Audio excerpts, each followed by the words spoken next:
Hey guys, I just want to make this video about the four disciples of yellowbrow, and you know them as non-able, non-white, non-void, and non-pure. So the thing here about all four of them is that they all have this one thing in common where each of them is a bit misguided in one way or the other, except for non-able.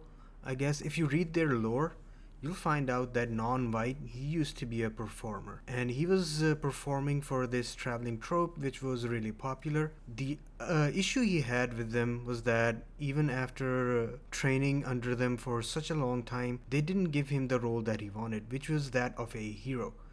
They always cast this guy as the clown, and he didn't like that. It didn't sit well with him. So one day he just beat the hero up on stage in hope that people would cheer for him. But of course they shunned him and he was kicked off the team. Now he created this as just thinking maybe it was his face. If he had the face of a hero, maybe people would love him. So he waited in ambush at night and he just straight up ambushed the hero of the show, took his face, wore it on stage, and people were fooled for like a few minutes, but they realized what was going on, and for his heinous crime he was sent to this temple, which was of course under yellowbrow.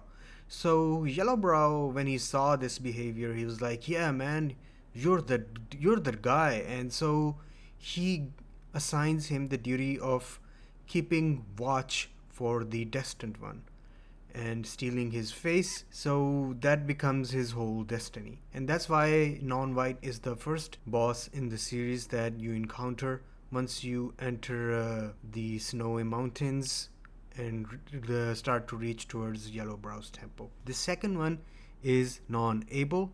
So non-able is somebody that kind of rejected yellowbrow's teachings and said that he meant no offense, but he did not like the methods yellowbrow was using, in which case yellowbrow just punished him, told him to go have his hands tied behind his back and reflect on what he had just said. Yellowbrow was under the impression that this would break him, but it didn't.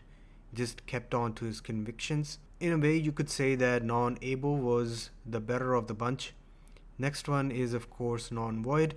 We already know this guy to be the same person we see in the cutscene lore of chapter 2's ending, where he saves a fox, later dreams about the fox betraying him, eating his kids, so he just straight up kills the fox and ends the story right there and then.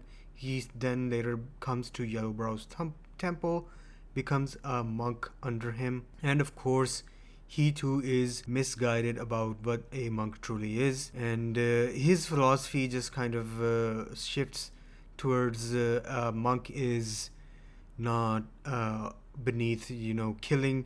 A monk can kill if it serves a greater purpose. So he has some contradictions going on over there, but he still doesn't find peace ever. The last one, of course, is non-pure, and non-pure is just somebody that delegates his duties to other people. He's lazy and he is able to retain his position with some strokes of luck. For example, if you read his lore, you'll find out that a Yagwai disciple decided to come meet yellowbrow, but some disciples came and told non-pure, and non-pure said, yeah, go deal with him, I'll join you guys as soon as I sort out my spear. But he never comes, and we later find out that this guy who came to meet yellowbrow was just gonna go in and blow himself up, but with some strokes of luck he got killed by the other disciples.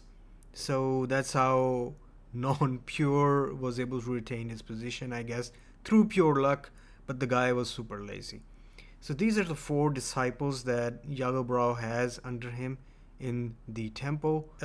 Before you face yellowbrow, you face for all four of them and defeat them. You get an achievement for it. So yeah, that's all the lore behind this.